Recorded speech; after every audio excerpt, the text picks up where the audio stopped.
Welcome to the Future of Wellness, exploring self-transformation and holistic healing to unlock your inner potential. Hosted by Christabel Armston and Keith Parker. Distance healing is one of those keywords in the world of energy healing that mystifies people, confounds people, and brings up the internal skeptic, and for good reason. How does distance healing work? We're going to look at this very topic from a number of different angles in this episode. I think you're going to really like it. I'm going to tell you how I think about this, what research tells us about this, and why distance healing might even be an advantage when working energetically in a modality like energy healing. I'd like to normalize distance healing as a legitimate practice, and then show it's also a clue about these big words and concepts like mind, time, and our connectivity. One of the strangest things I can say as an energy healing practitioner is that distance healing works.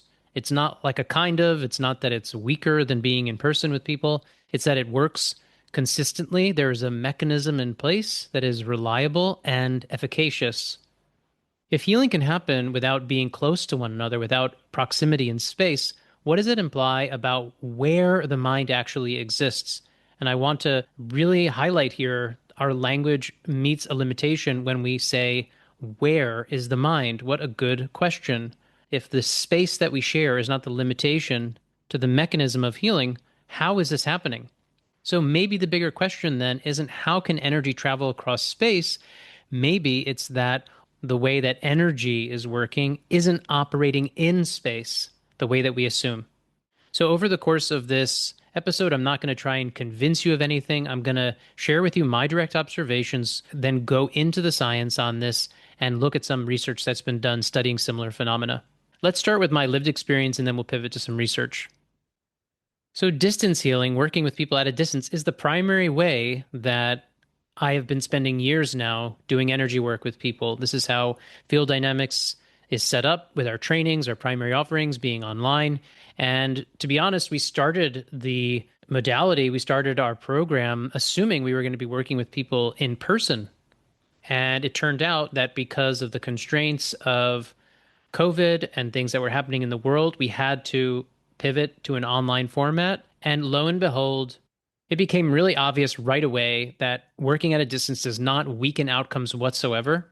I've seen the effects of how this affects people positively in terms of the shift in their sense of well-being, people having emotional release, people having more clarity and insight, their feedback. It's really, really clear. This is really efficacious. Easy to demonstrate in our own personal laboratory, so to speak, that this is a real phenomena. It's really reliable. These aren't philosophical changes. These are how people report tangible shifts to their life, to their energy, and how it affects all aspects of them. So I'm not going to suggest that I have some final explanation about this. I'm going to do my best to explain to you how distance healing works in language that makes sense to me, and we should be interested and open to investigate this. So how has mainstream research and scientific investigation dealt with this class of phenomena? It's important to know that science has not proven that distance healing works in a certain sense, but it hasn't disproven it either. There is plenty of legitimate research exploring it, and the biggest gap, you might say, in our understanding is consciousness itself. That distance healing and the mechanisms behind it may be the result, may be a phenomenon that reflects and implies that there's actually a different model at hand than the scientific paradigm currently works with. So the research that has been done, and some of the studies I'll show you that I enjoy, they have mixed results. There's certain skepticism or controversy around certain things for good reason, but there's very compelling evidence nonetheless. So it's not that scientific now validates energy healing and distance healing in its entirety, but science is beginning to discover that reality may be more interconnected than we assume in various ways. When people hear about distance healing in general, the immediate reaction is, that sounds mystical, and honestly, I don't blame them. From a mainstream scientific perspective, this isn't supposed to work. But there are interesting cracks in that assumption. We should all know that the dominant paradigm in science is called materialism, and that the idea of mind, and if we said where is the mind, is that the mind is produced by the brain and located in the body or the brain or something of that sort, consciousness itself is something local. It's something like specific to what your body produces. It's an emergent property, as it's often called. It's like inside your skull, or a property or emergent aspect of your body's functioning.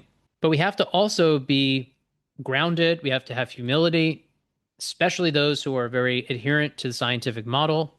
And that is that consciousness is just unsolved. There's not an understanding of what consciousness is, let alone mind. So we don't actually know what this is that we're talking about. So I hope to investigate this with open-mindedness.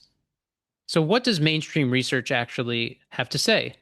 The research that has been done shows that there are certain effects that are measurable about the idea of distance healing, of like what might even be called non-local effects. It's worth mentioning here what non-local mind means, because I may bring it up from time to time. Non-locality means that something's not confined to a particular location. So, for example, if your mind is non-local and your body is supposed to produce your mind from the materialist assumption, and yet your mind can affect things at a distance, that means that it's a non-local action, meaning that despite the fact that your mind is supposed to be in one location, it's affecting another location.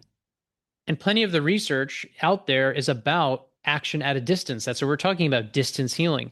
So, in a certain sense, it's distance healing, action at a distance, and non locality as a term that describes the kind of actions.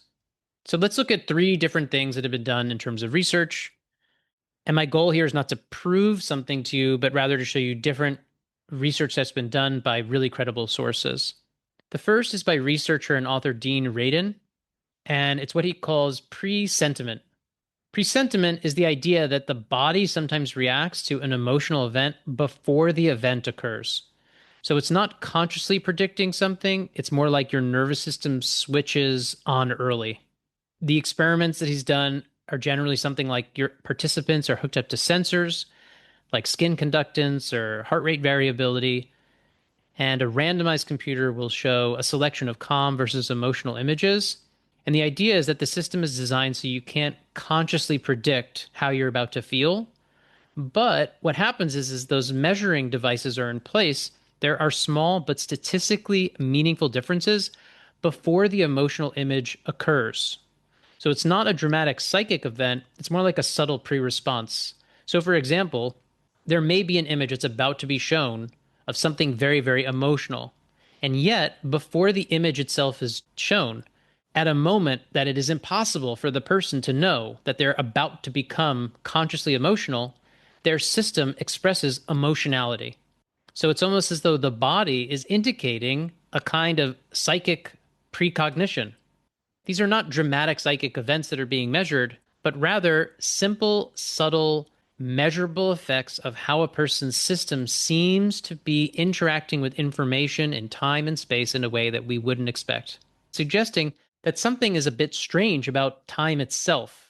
It's not about distance and space, it's about information showing up earlier in time. And that's interesting and different than talking about non-locality, because we're not talking about the space word anymore, but we're introducing the word time, and space and time are really key concepts. Is there any criticism on a study like this? Sure. People will argue about methodology or bias or replication, and that's all fair.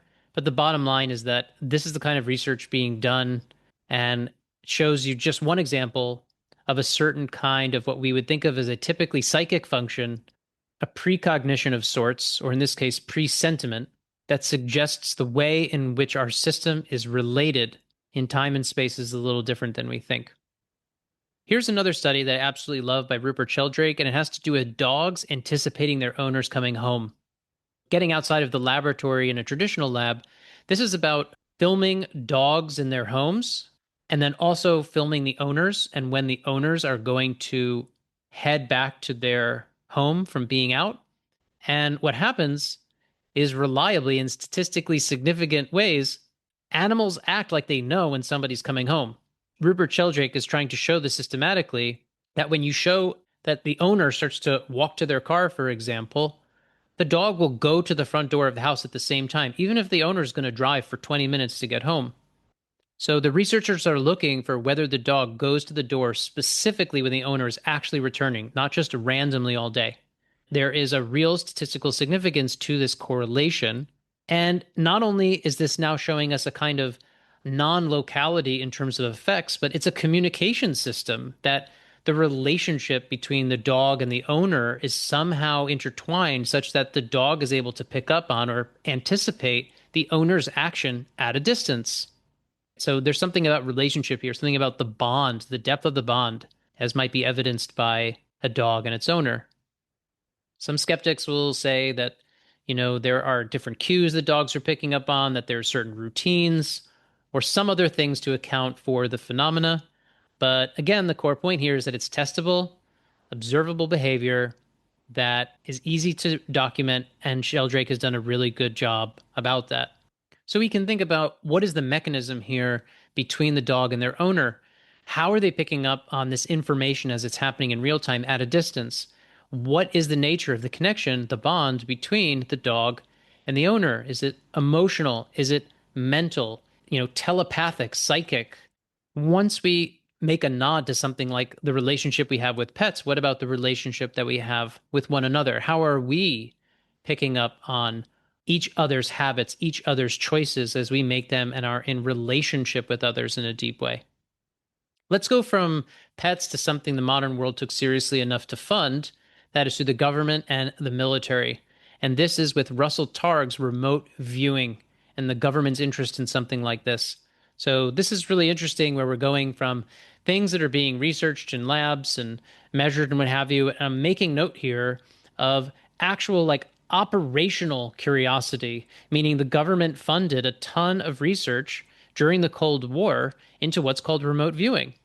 And remote viewing is where people are trained to basically perceive things at a distance, to do reconnaissance, to do informational reconnaissance at a distance. Quite literally, it's saying, hey, you're going to sit in a room. I'm going to have you focus on a particular place. And I want you to tell me psychically, as we traditionally would say, what do you perceive if I ask you to remote view this particular space or this particular circumstance? And using that information as potentially actionable information. Russell Targ was one of the key researchers associated with this work. So there were some results that researchers felt were above chance. There were also controversies, criticism, and debates about the reliability. The program was eventually closed, but it ran long enough to show that at least some people in intelligence circles believed it was worth testing. Whether or not you think it worked out, it tells you this: even with serious institutions, the idea of non-local perception wasn't dismissed automatically. So if the military and the government are investing in these kinds of programs, you should take seriously the phenomena behind why they're investing in these programs. What did these three pieces of research tell us? Well, we should take them as clues rather than conclusions. These statistically significant effects are observed, but they're subtle. They're not dramatic and obvious things. They're subtle deviations from the norm. So statistical shifts, yes. Consistent enough to raise eyebrows, yes. Compelling enough to have a paradigm shift en masse within the scientific community, no. In the studies that have been done, the effects are small, as mentioned. Replication itself is sometimes debated. And some scientists go as far as to attribute these statistical results to noise or methodology issues. So there's no accepted mechanism. The honest scientific position isn't that it's impossible. It's more that we just simply don't understand it. We don't know how to account for these statistical deviations thus far. So distance healing may not fit our current model of reality, but our current model of consciousness is incomplete, as mentioned. And if mind is not strictly local, meaning based in space and based in where the body is located, and if we were to entertain the idea that awareness or even consciousness is more like a field effect, then distance healing stops looking supernatural and starts looking like a different application of connection. Again, this different paradigm to consider. So let's not jump to conclusions. Let's just not shut the door. Now, I'd like to introduce my language to talk about this, but it requires us to consider this word space in relation to the word time. Again, notice non-local action. The idea of things being affected non-locally is talking about how it's not based in space, location, but instead, when we talk about the non-local action of mind, we're talking more about the word time. So the body is anchored in space, and the mind is anchored more in what we think of as time. So for example, where is your mind now? It can be in the past, it could be in the present, it could be in the future. The mind inhabits time. I put this out in my book called Radical Reality. I call it the mind body time space analog. I think it provides a template or a clue as to how this stuff works, in that the body occupies space, whereas the mind really occupies time. And both of these things are on a continuum. Mind, body, time, and space. These are what we call continuums. You can't understand one without the other. Now, in energy healing, there's a basic adage, and it goes, where the attention goes, energy flows. So the idea is simple. Wherever you place your attention, you increase the amount of energy there. So if I focus on my right elbow, there's going to be more energy flow in my right elbow. If I focus on a traumatic memory from 20 years ago, my energy is going to flow into the memory and all the information connected to that memory from 20 years ago. Now, that might sound a little bit abstract, but nonetheless, we all can take our attention and move it into the past. We can project our attention into the future as well. But what links where that energy is flowing is not only attention, but it's where we're placing our attention now. For example, if we were to say, how is it that I'm going to work on somebody else, do an energy healing session, and we're in very different places in the world? How is that working? Well, we're both focused in the present moment on the same task. Our attention is shared. Our intention is also shared. But our attention is focused here and now on this specific task. And so because of that, we're interacting with the same informational space. And it's very similar to like the internet. So if three people are on the same page in the internet, they're all reading the same information. Their attention is placed on that same information, and they can interact with that information because they're on that particular website.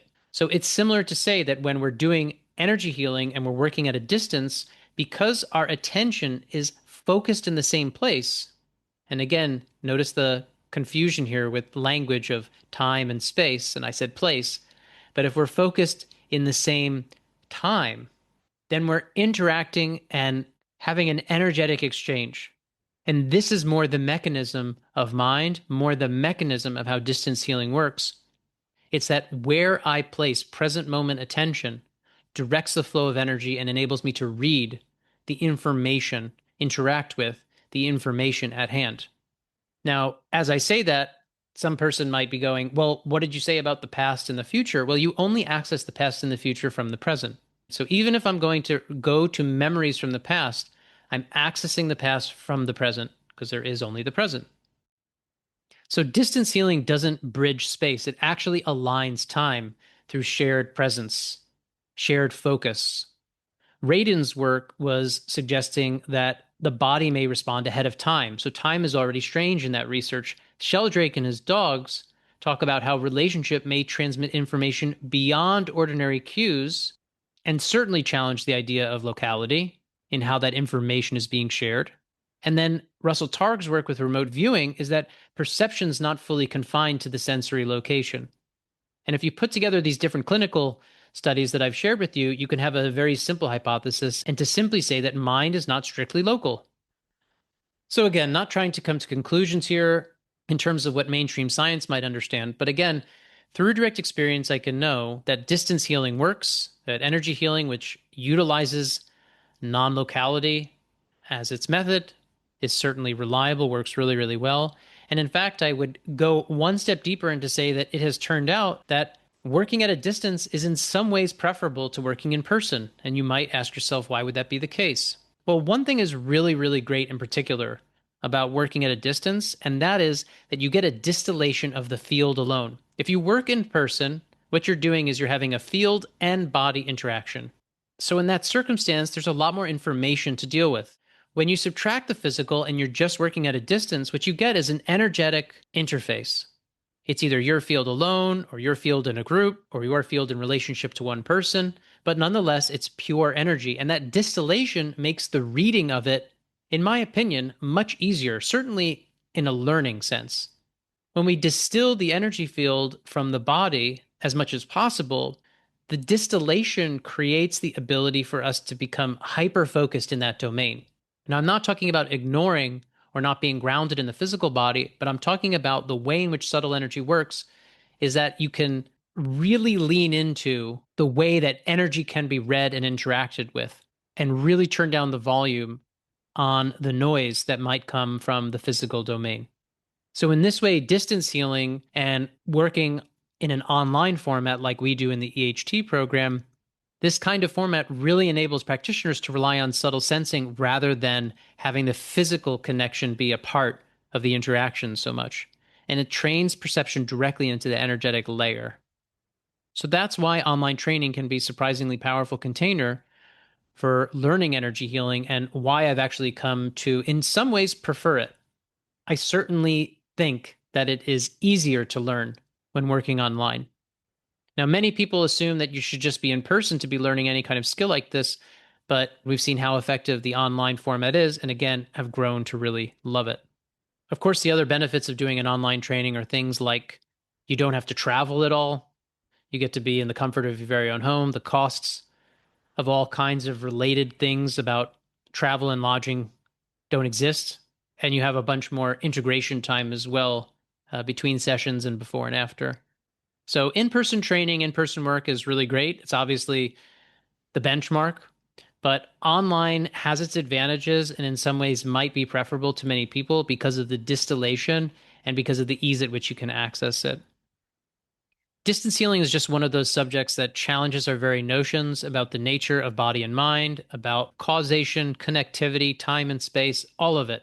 Energy healing is beautiful in that it brings up so many deep questions so quickly just to look at the mere paradigm it presents. And you don't have to believe anything. You can just stay curious. And even better than believing is knowing. And you can experience things and know them directly.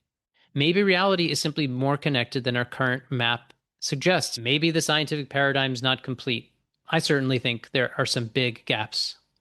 Amazingly, if that's the case, then our own healing, our own inner work can be a laboratory which not only has to do with self-transformation, but it also mirrors the kind of transformation we are yet to see in our civilization regarding the deep understanding of mind and consciousness and who we are.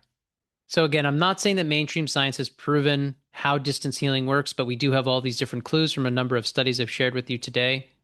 It's good to be skeptical without being closed-minded, but I want to remind everyone that we simply don't even yet know what consciousness is. And without that foundational understanding, then really all bets are off about what's going on.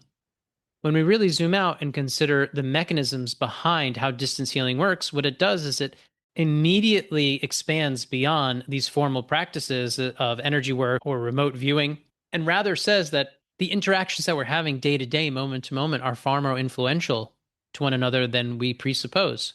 Now, isn't that alarming? Isn't that enlightening? Maybe our partner, maybe our family members, maybe our pets know that we're coming home before we realize that they do. Maybe we share our thoughts. Maybe we share our emotions in ways that we don't realize. I invite everyone to open up to this kind of greater mystery of how it is that we're connected and how the universe is designed to have information, consciousness, mind, and energy interact. Yes, science is asking these questions and doing what research it can based on its own paradigm, but I ask, is it worth you doing your own research to answer these questions for yourself? Thanks so much for listening.